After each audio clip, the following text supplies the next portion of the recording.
Hello, friends. Um, this video is going to be about something that I've been thinking since a very long time about, and something that um, I would love to do and be grateful for the best responses from all concerned. And um, criticism, comments, suggestions, anything for my good. I will take it on my chin. And so, the topic I'm about to broach now is um, the joy of listening to commentary and some of the best voices that we are hearing on air today across the world, not only the India Australia series, the South Africa Pakistan, and then the other series is also. So yeah, I'll go country by country, and I'll obviously start with the Australians. Um, there are so many. There's a host of them who are Australians. That, in fact, it's difficult to pick who is not good. Sitting behind the mic for the Australians. The most prominent of them, Kerry O'Keefe. He's so much like Bill Lawry, always chuckling, always laughing, bringing a lot of excitement, revving up the game or revving up the interest in the game. Mark Waugh has been culpable, like Michael Vaughan, of taking sides and sometimes being unfair as well. But I guess that's the package, so you'll have to take it that way. Mark Waugh is such a pleasure to listen to. If we can ignore some of the stuff that he comes up sometimes, which is unfair and one-sided as well, but those are his views. Michael Hussey is such a pleasure to listen to, and he's even when he was playing, he was an Australian kind of a player, even as a commentator. There's no confrontation, not even thought of a confrontation when Michael Hussey is on the mic and even with the bat. One of the greats of the game, but is a fantastic analyst. And for someone who spent 7 years in the Chennai Super Kings dugout and a lot of other important assignments of similar nature, he's a great analyst, one of the great thinkers of the game. He's such a pleasure to listen to, and in particular, he was talking about how he saw a young Bumrah take a wicket and then have a go at the batter.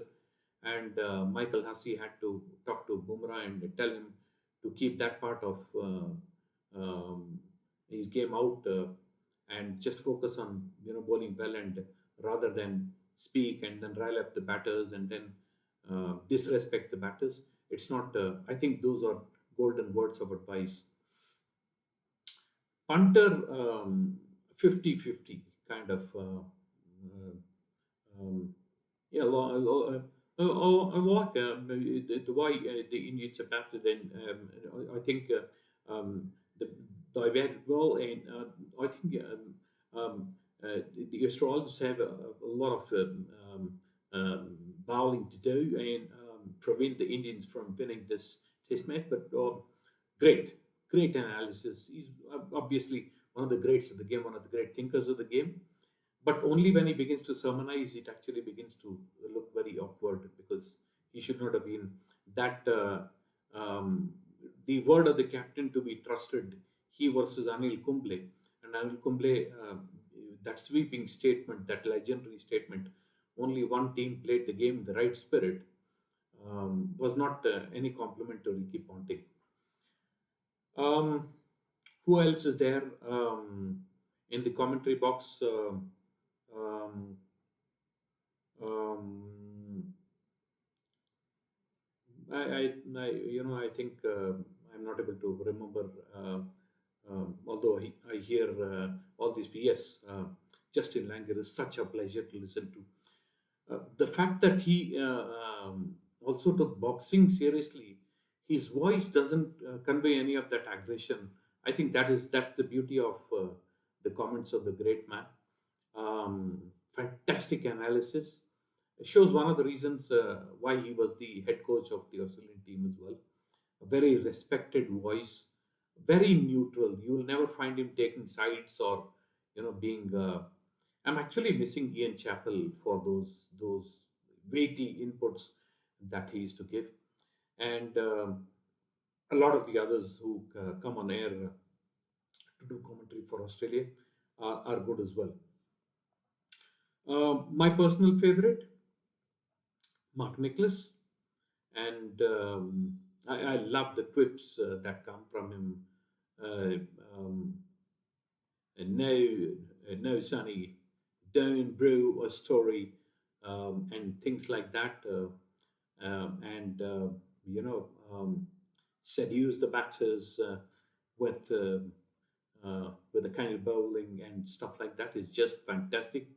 He's by far, I think, heads and shoulders above anyone else in the world with the mic. He just fits into any system, whether he has Australians around him, New Zealand is around him, Indians around him. The way he chimes with Sunil Gavaskar and Sanjay Manjrekar and even Deep Das Gupta is such a pleasure. And he's so good at the important times in which he chimes in. Um, I forgot another Australian who is in commentary these days, but Alisa Healy, a legend in her own right, one of the greats of the women's game, and great analysis. It's so beautiful. Particularly, there was an instance where bowling changes were spoken of, and then why this bowler was brought in, and why that the other bowler wasn't brought in, why Akashdeep is brought in, and then why not Siraj, and then stuff like that. Alicia Healy just chipped in by saying, different people have different views, and then obviously it's a captain who has a view, and then he decides who's right at that time to bowl. It also depends on discussions that happen in the dressing room and stuff like that. Putting things in context was just fantastic. Shows why she's, and not a surprise given that she's the daughter of Ian Healy, the former Australian great, and the wife of Mitchell Stark. And what a family to have. I don't know what they discuss when they have lunch and dinner together or breakfast together.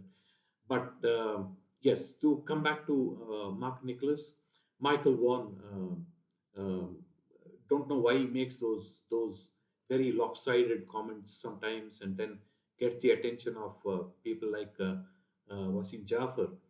But his analysis is brilliant. He's very straightforward.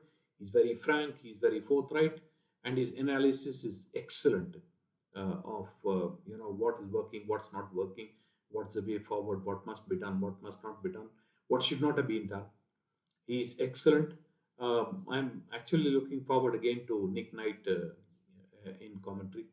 He's brilliant. I enjoyed listening to all the other Englishmen actually when they were doing commentary. It is their language. It is, yeah, but it's not so straightforward as if just to say because their language is English, their English will be good. It's not necessarily that way. Nasser Hussain is wonderful, and Michael Atherton is brilliant. Um, uh, Actually surprises me how they're able to analyze and then talk so much about the T20 and T10 because they never even got close to playing that kind of cricket. So still very interesting, very insightful utterances coming from both Atherton and Nasser Hussain. And Ian Bishop, I've been missing him. I'm sure he'll get back to the IPL and then he'll do a lot of commentary. He's good. Darren Ganga is very good. Some of the women commentators who come from the West Indies are very good. And I'm actually I've grown up on a diet of Diki Ratnagar and then Tony Cozier and the legends, the voices of West Indian cricket. So I mean, compared to those standards, I think what we are hearing these days is definitely at least a notch lower. I don't think Tony Cozier can be compared to most. He'll be among the top five of all time, perhaps. For a lot of reasons. The New Zealanders, everyone is good, to be very honest. Danny Morrison brings a lot of excitement. Hello, what a wonderful performance by the Indians, and brings a lot of joy to the game. Um, Danny Morrison does. I badly miss Martin Crowe. I'm such a big fan of the way he used to analyze the game, give insights, and then stuff. One of the greats of the game. His batting, I will never forget. Allowing the ball to swing, the ball from Kapil Dev swinging late, and then flicking the ball towards mid wicket for a boundary is something that before that I've only seen Vivian Richards do. And yes, perhaps it was Roy Dias and Dilip Mendes who treated Kapil Dev like that in their first series against India.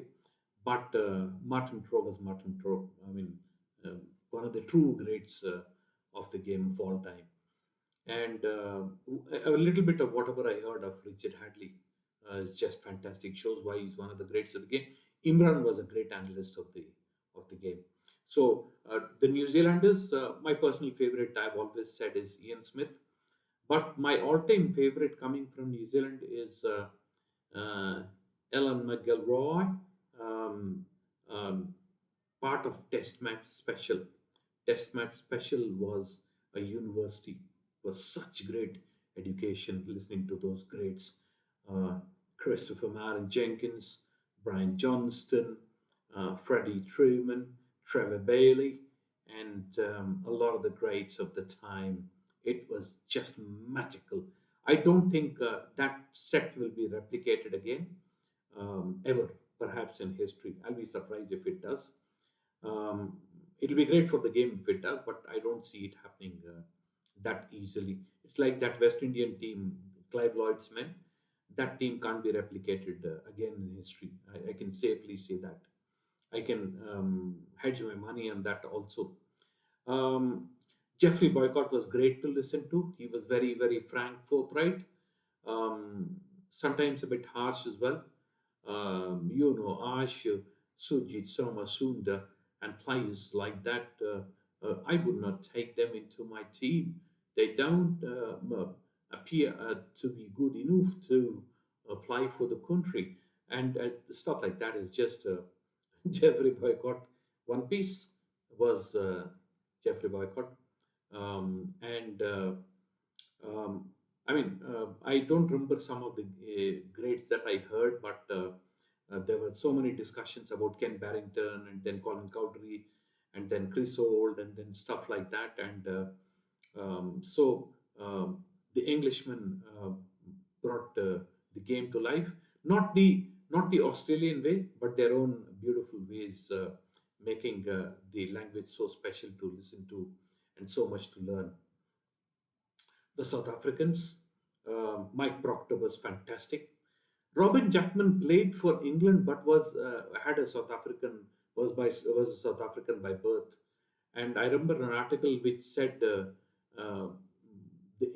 England were playing in the West Indies, and Robin Jackman showed how the calypso can be tamed in their own den. I think Robin Jackman was a fantastic bowler, but a very, very, very good analyst of the game. Sean Pollock is always a joy to listen. He's so keen, so eager to keep giving a lot of information. A lot of the other South Africans are very good, but these are the prominent names that I can remember about commentary. The Sri Lankans, Russell Arnold is wonderful to listen to. He brings so much of energy to the game, and uh, the Uh, the Bangladesh, from Bangladesh, there's just one voice. The sad part is the language skills of um, uh, all except one are questionable, or maybe I've not heard the ones who speak well. So there's not much to speak about Bangladesh and the Indians. Of course, you have hordes of them. I maintain Ravi Shastri is so clear, so nice to hear. Sunil Gavaskar is so much of a fatherly kind of a figure, the true great of the game. And then Lakshman Shivramakrishnan, and then Deep Das Gupta, and then everyone is so very nice. And Harsha Bogle brings so much of um, um, that um, educationally qualified class to the commentators box. A very highly qualified man, and I love the analysis of Dinesh Karthik. He is brilliant, and at this point of time, underline it. Cheteshwar Pujara is the best analyst we have coming from this country. Very clearly, Dinesh Karthik held that title till recently, but Cheteshwar Pujara has snatched it away from him at this point of time. And I'm sure Ravi Ashwin is waiting in the wings. So a lot to look forward to. And that's it from me about this. And I'll come up with one more innovative video that might be of a lot of interest to you.